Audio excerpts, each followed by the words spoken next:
see it inside of you.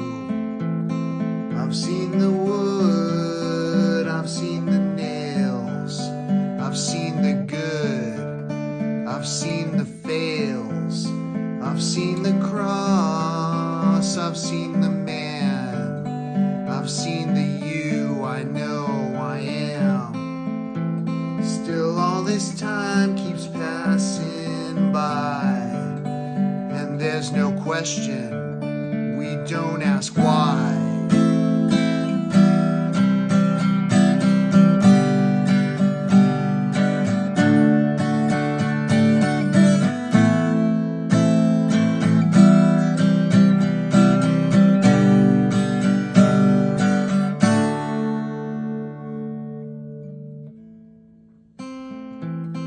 And you were hungry for a change, so was I. I swore a promise to my love, hope to die. Still marching on, the war won't end. Just yesterday you were my friend. Still see each other with hardened eyes, see through the darkness of pain and lies.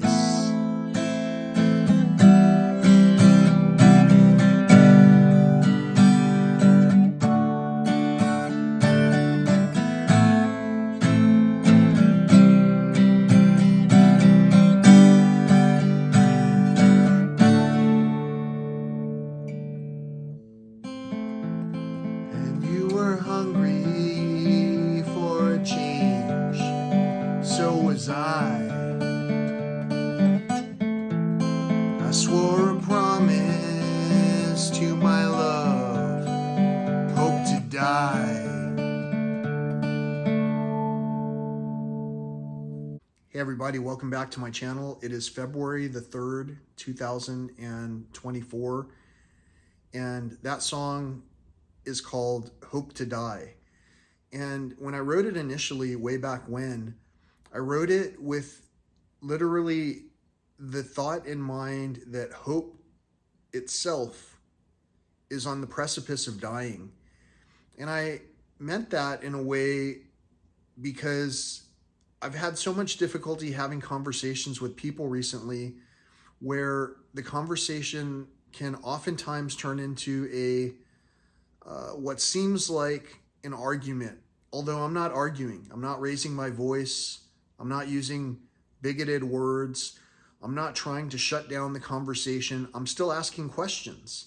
I'm asking what it was that I said that caused someone to get agitated, and I'm being met with responses like, everything you're saying is making me mad. Everything you're saying is putting me into survival mode, and everyone around us is in survival mode because of the things you're saying. Well, because of this, I've limited much of my conversations to these short clips of songs that basically tell a series of thoughts in ways that are short, to the point, easy to understand, and something that could be listened to if somebody were capable of listening to those sentiments.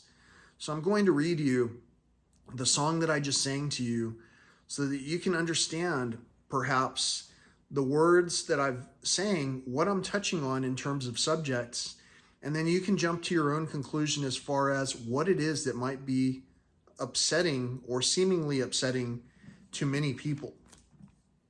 I've gone hungry. You have too. I can see it inside of you. I've seen the wood. I've seen the nails. I've seen the good. I've seen the fails. I've seen the cross. I've seen the man.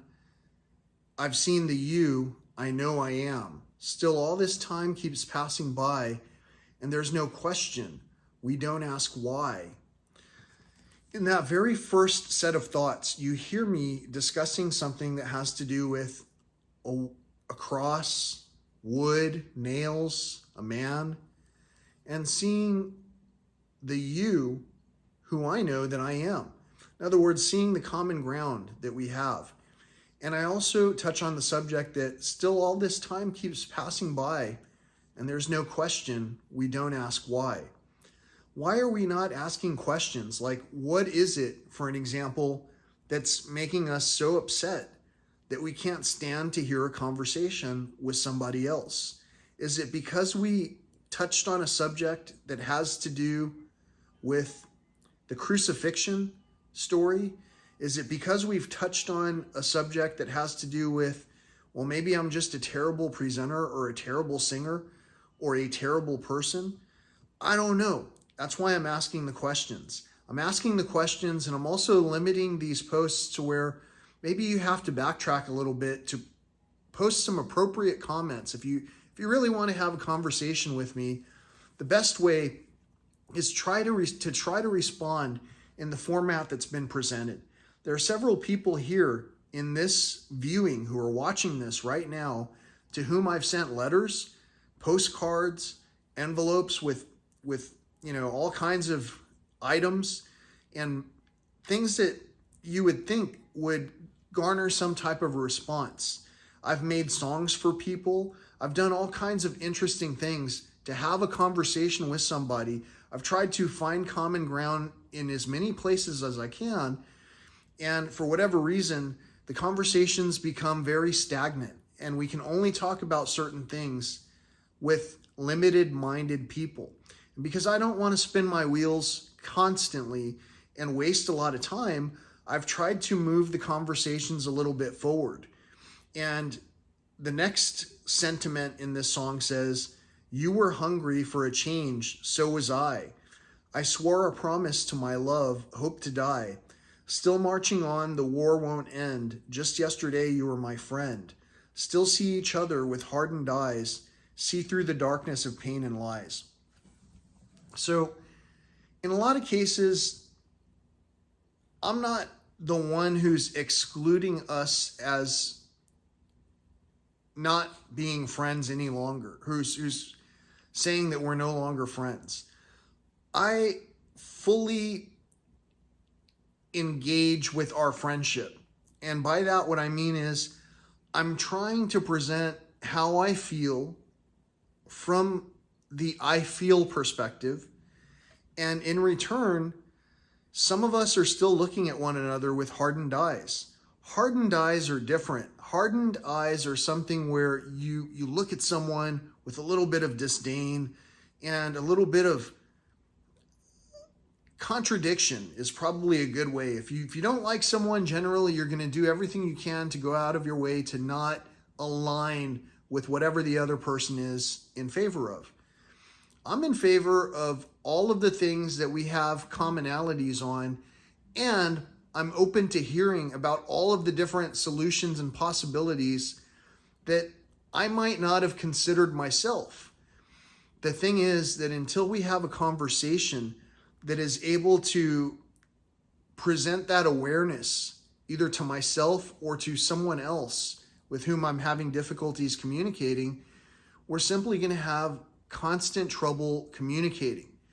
And so what I've done on this channel is try to present an interpretation of a situation that many of us are going through. Because I know I'm not the only one who's having difficulties communicating with someone out there. I know that if you're watching this video, you're also trying to listen along and you're saying, well, you're right, Ray, I have trouble communicating with other people too.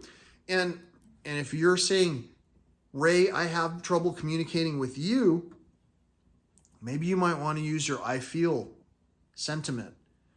I feel like you're talking about certain things that are presenting my own mortality to myself. I feel like you're presenting only my character flaws. I feel like is a great way to start a conversation, because what you feel like is entirely accurate. It's up to you how you feel. That doesn't mean you have to go around feeling like you're in a fight actively at any point in time when you're not in a fight. I've had people sitting in the same room with me who told me that I put them into survival mode by saying basic words that had nothing to do with hostility, bigotry, or anything like that. They only had to do with the perceived reality that I feel. I feel like in some of our wild spaces, let's just say for an example, West Texas, where there are black bears, mountain lions, deer, bighorn sheep, elk, all kinds of different things. In West Texas, in some areas, some of the animals have begun to behave in an unusual way. I feel like I've seen enough things, especially over this last year that has just passed by, that have been trends, and they're trending in ways that I'd never seen them trend before. And I've been observing these things in person since 1993. So I feel like I have a little bit more experience than many of the people who are using this platform. And I say that only because many of our fathers are not on YouTube. They're not on social media. They're not actively looking to see what people are saying. They're more likely to get a newspaper on their doorstep that's delivered in an antiquated manner with things that basically are unnecessary, like a plastic wrapping to keep the newspaper safe from the recent rainfalls, from the reasonable rainfalls that we're receiving in many of our locations. I feel that way, and when I say it, I know that I can receive in return quite a number of observations of the things that I myself am doing that are also antiquated. Like perhaps maybe me trying to write a song and tell you how I feel is an antiquated approach. Maybe something like this art form is dead. If that's true, well, I'm as good as dead also, because this is my way of communicating. And the thing is, I don't feel very dead. I feel alive inside. I feel passionate about the things I talk about. And because of that, I think that some people misinterpret my passion as something that's coming across as anger or something that's maybe dominating. And I'm nothing like that. If anything, I myself have felt dominated and overlooked by many people in my own ranks. And the hierarchy of what we've got right now, where our fathers are the ones who set the ground rules, who set the foundation, who set whether or not they can go and treat our ancestors' graves with chemicals. Those are the ones who our mothers are listening to right now. Those are the ones who our mothers are following right now, and who they are trying to actually engage with a sharp mind all the time. And I don't say this in a mysterious way, thinking that, well, my own mom wouldn't watch this, or my own dad wouldn't watch this, or my own stepdad wouldn't watch this, or my own brothers wouldn't watch this, or whatever. What I mean is that all of us seem to only talk from a perspective of wanting to be regarded well enough to benefit from whatever relationships we have with one another. The only benefit there is in investing in the aftermath of what comes from this lifespan. And I don't mean that like from a super fundamentalist way where it's like, if we die, I don't know where we're going to go because, we were behaving in X, Y, or Z manner. What I mean that as is right here, how I am treating you and how you are treating me could carry over into whatever happens next. The fact of the matter is we are all facing mortality, and all of us will at some point pass away. The main questions are, well, who's going to pass away first? Clearly, it's probably going to be me in terms of those of my groups who don't want me around because, well, I don't receive a whole lot of positive feedback. And at the same time, I've heard that only the good die young, and so maybe I'm a really bad person and I'm going to live forever. I don't know. My mission isn't to try to outlive anybody or outlast anybody or outshine anybody. My mission is to strive towards bringing happiness to myself and those around me. And so a lot of us, I think, are overlooking the part where we're supposed to consider bringing happiness to ourselves.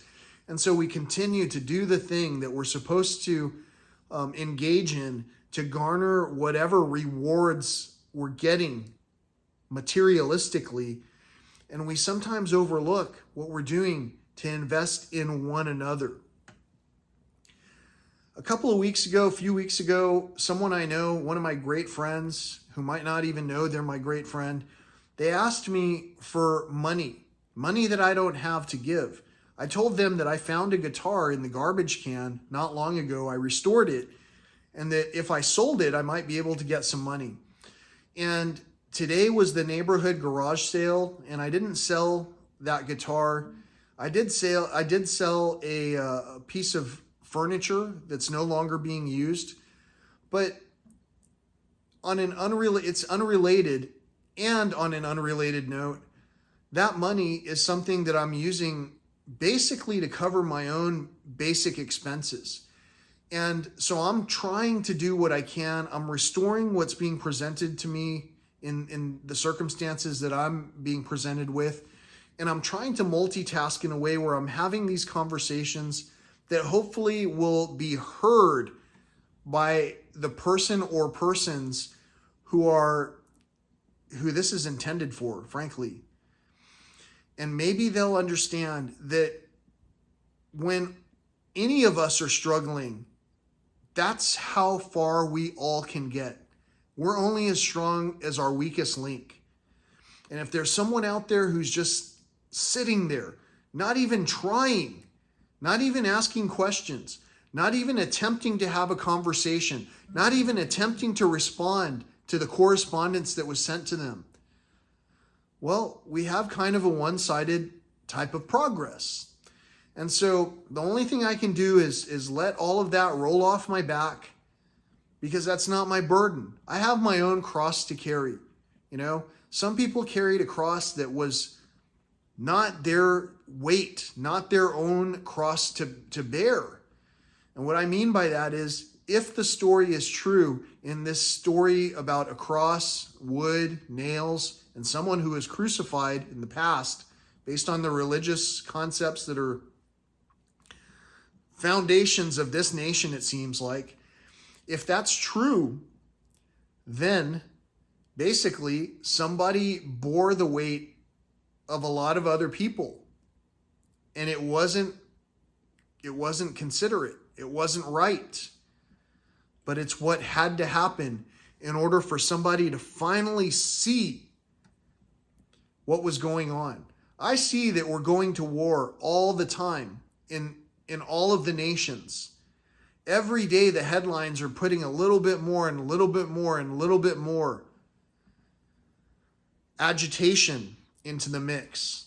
I see that I have more and more difficulties having conversations with people because people are anxious. I'm not trying to exacerbate anxiety. I'm not sure that there's any therapist that can teach us how to communicate properly if we can't see each other as mutual friends. If somebody doesn't want to see you as a friend, they're not going to treat you like a friend. That's just the way it is. But that doesn't mean that you also have to treat this person in a hostile way, or that you also have to be jealous of the progress that someone's making, or even worse, that you won't even encourage and or support that person who's succeeding in your group. Because the way I see things is that if none of us are going to stop and have questions about what's going on, maybe we're too busy to even want to help one another. But my theory is maybe we're just too weak and unaware of just how fragile all of us really are in our physical beings. We can be as strong as we think we can be, but just one catastrophe in terms of cataclysmic weather, or an automobile accident, or some kind of a cardiovascular related situation can immediately change just how strong we thought so-and-so was. And when that happens, and as that happens throughout time, we're going to look back on things and go, man, I wish I could have spent time talking with so-and-so a little bit more about X, Y, or Z. Or we're gonna reflect on it and go, I'm so happy that I was able to talk with so-and-so about X, Y, or Z. And not only that, they helped me to grow as a person. Thank you to all of you who have helped me to grow as a person. Thank you for all of you who have listened to and encouraged everyone around you to be their best, the best they can be. That's all that we really can think about, in terms of looking at the examples, the crosses that were carried before, and trying to make some kind of sense out of it. That's all I think. And I'm a pretty uneducated person here in San Antonio, Texas. Basically everyone thinks of Texans in one way, and that's another kind of thing that I think is a form of almost bigotry when we think about one another in certain ways. Just because I speak one language and people from other nations can speak multiple languages might in itself make some of the bigotry true. Maybe I am someone who has not gone out of my way to put the effort in to communicate in a way that could be understood universally. And at the same time, I have a feeling that if you see a smile, if you see a genuine gleaming of happiness in someone's eye, you can recognize it. And so I hope that you recognize me just as much as I recognize you. Thank you for viewing these crazy episodes that start off in one direction and go off into a million different directions. Thank you for understanding what I'm trying to achieve here and how I'm trying to communicate that our health is a shared energy stream. And how when I try to communicate that, I don't mean it in a way where you should be so standoffish about it to where you start thinking that I'm talking about paranormal, supernatural, sacrilegious things. If I mention the word yoga, I might be talking about the simple exercise of it and not any kind of spiritual connotation to it.